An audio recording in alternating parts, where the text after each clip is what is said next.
Prince Mohammad बिन सलमान जो वली अहद हैं Saudi अरब के, उन्होंने, and he is the next ruler of Saudi Arabia, तो उन्होंने क्या बोला है भाई? उन्होंने बोला है कि सऊदी अरब में शराब देखें। आपको पता है कि सऊदी अरब में दारू पीने पर कोड़े मारे जाते हैं, जेल भेज दिए जाते हो, यहाँ तक कि देश निकाला हो जाता है। सऊदी अरेबिया में पहली मर्तबा शराब खाना खुलने जा रहा है। गरीब लोगों के लिए भी क्लब वगैरह होने चाहिए, जैसे तुर्की में है।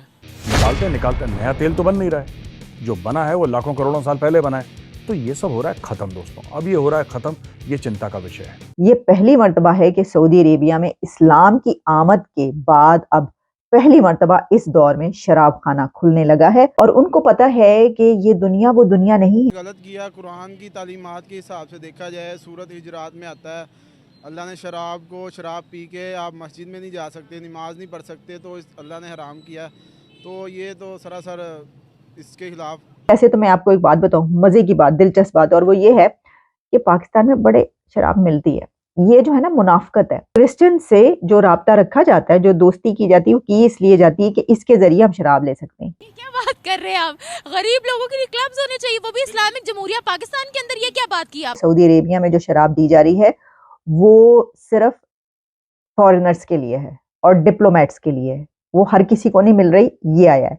लेकिन ये सिर्फ कहने की बात है। एक दफा ये खुलने की देर है, फाइन, एक दफा एक दुकान तुसी खुलन दो, बस फिर वेखो होंदा की होते रश किस तरह पैन, ऐसा रश पड़ना है सर, ट्रैफिक जैम हो जाना है वहां पर। पाकिस्तान में चुप कर सब कुछ किया जा रहा है। आप भी जानते हो कि इस्लामी जमहूरिया पाकिस्तान ला इलाहा इल्लल्लाह मोहम्मद रसूलुल्लाह के नाम पे बनने वाला है, लेकिन यहाँ पे मुसलमान पी रहे हैं। यहाँ तो ओपनली हो रहा है, चुपके से तो नहीं हो रहा ना, लेकिन गलत है चाहे जहाँ भी हो रहा है। नमस्कार दोस्तों, जय हिंद। दोस्तों, सऊदी अरब अपने कट्टरता की वजह से जाना जाता है, लेकिन धीरे धीरे यह देश दुनिया की नजरों में खुद को सॉफ्ट दिखाने की कोशिश कर रहा है। पिछले दिनों सऊदी अरब के प्रिंस ने सऊदी अरब में शराब बेचने के लिए पहला ठेका खोलने का आदेश दे दिया है। लेकिन आपको जानकर हैरानी होगी कि इस्लाम धर्म में शराब तो पूरी तरह से हराम है, लेकिन फिर भी सऊदी अरब शराब पीने की मंजूरी दे रहा है। तो आपके जानकारी के लिए बताता चलूं कि राजधानी रियाद में खोला गया यह वाइन शॉप मुसलमानों के लिए एकदम नहीं है, यानी वहाँ के मुसलमानों का इससे दूर दूर तक कोई भी संबंध नहीं है। यह वाइन शॉप वहाँ पर रहने वाले गैर मुस्लिम फॉरेन डिप्लोमेट्स के लिए है, और ऐसा भी नहीं है कि कोई भी व्यक्ति आसानी से वहाँ जाकर शराब ले सकता है। शराब लेने के लिए आपको सबसे पहले एक ऐप पर रजिस्टर करना होगा, फिर आपके डॉक्यूमेंट देखने के बाद ही वह यह तय करेंगे कि शराब को लेकर बहुत ही सख्त सजा है। अगर आप शराब के साथ पकड़े जाते हैं तो आपके ऊपर बहुत ही भारी जुर्माना लगेगा, आपको जेल में डाल दिया जाएगा, और साथ ही साथ आपको कोड़े भी मारे जाएंगे, और व्यक्ति को देश निकाला भी दे दिया जाता है। लेकिन आज के समय यह सब सजाएं नहीं दी जाती हैं। आज के समय शराब के अपराधी को लंबे समय तक जेल में डाल दिया जाता है। दोस्तों, ऐसा नहीं था कि सऊदी अरब में शुरू से ही शराब बैन था। सऊदी अरब में शराब पर पाबंदी 1952 में लगी थी। वहाँ शराब को बैन करने के पीछे भी एक कारण था, क्योंकि सऊदी अरब के राजा के बेटे प्रिंस मिसारी ने शराब के नशे में ब्रिटिश राजनायक की गोली मारकर हत्या कर दी थी। इस घटना के एक साल बाद ही शराब को पूरे सऊदी अरब में बैन करने का फैसला लिया गया था।